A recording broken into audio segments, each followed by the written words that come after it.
Alrighty. For my weekly weigh-in updates, I've decided to try and do something a little different.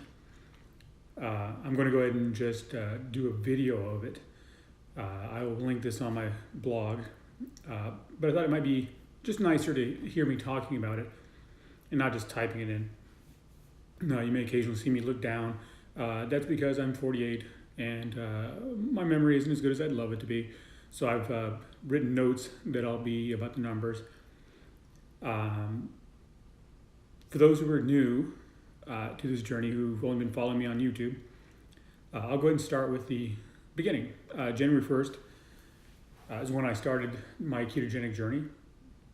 January 1st, of last year, January 1st of 2018.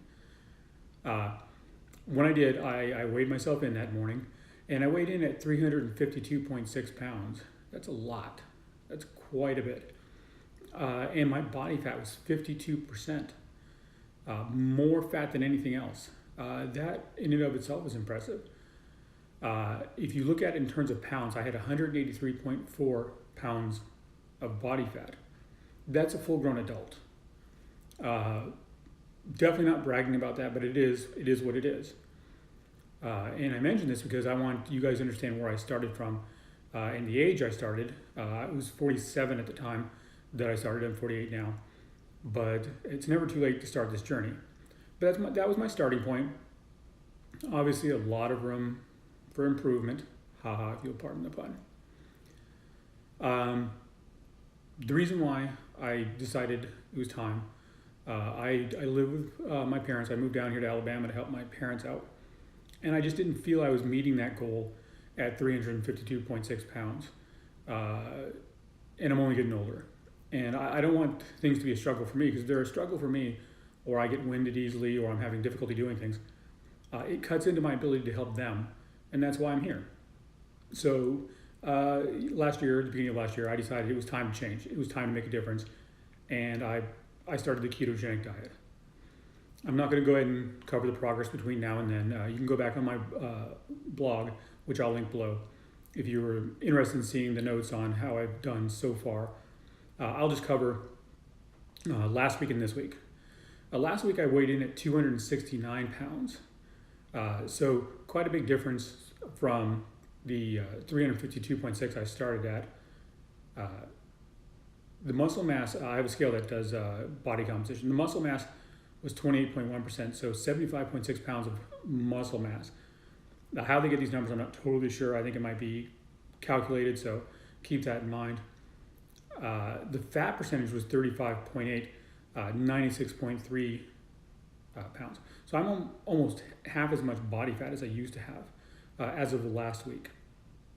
You know, a lot of progress.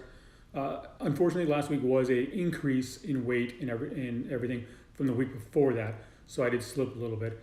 And there are a number of reasons why you might be. I actually just did a video about if you're struggling, things that might be causing it. So you can go ahead and take a look at that if you want.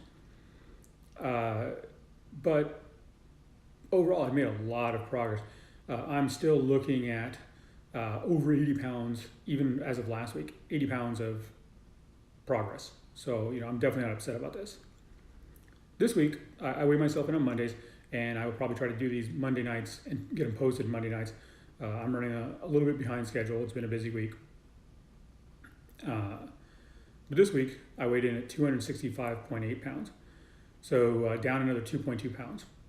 And closer to 85, 86 pounds of total loss since the beginning. My muscle thing came in at 28.4%, which is 75.5 pounds of muscle. So a slight decrease, but again, I'm not entirely sure how this is being calculated. So, you know, who knows why that is. Fat was 35.2, so 93.6. So I actually lost 2.7 pounds of body fat, but 2.2 pounds of weight. So whether it's water weight or I actually did gain muscle mass and it just, for whatever reason, it's not showing it accurately, I don't know. But 2.7 pounds of fat lost in the last week. I'm very happy about that. As I mentioned in my last blog, there have been issues with the scale, I think. I'm not entirely certain it's reading accurate anymore, or the method it's using. I have been considering switching the scale. I don't think you should live by the scale, but if you are tracking, it's important to have accurate tracking. I go more by what I feel and how I feel, how I'm doing. Do I have energy? Do I not feel hungry during the day? So that's the bigger way that I track. But if I'm going to weigh myself in every week, I would like the numbers to be on point. So that might be that. In terms of meditation, that's usually something I cover in my blog. Again, it's not really quantifiable. I do the same 20 minutes every time I meditate. It's just a matter of how often I meditate. I'll meditate a couple times a day now. I get at least one in the morning. I just don't feel right if I don't get that first one of the day. I just don't feel I've started my day well if I haven't. Quality-wise, it's perceptual, but I do feel I'm getting deeper. I do feel I'm relaxing better. I do think I'm feeling better benefits out of the meditation. Exercise-wise, I've been really good for quite a while now about closing all 3 rings on my Apple Watch. And some days I'm getting upwards of 45 minutes to even an hour of exercise, and on the exercise ring, going well over my move ring, which is a calorie ring. And of course, getting the stand one is 12, standing up for 12 of the 24 hours a day. It's a good thing to do, but it's not, it's the one I have the easiest time accomplishing. It's very seldom that I don't get that one. In terms of exercising, what I actually do in exercising, I do more jump roping now.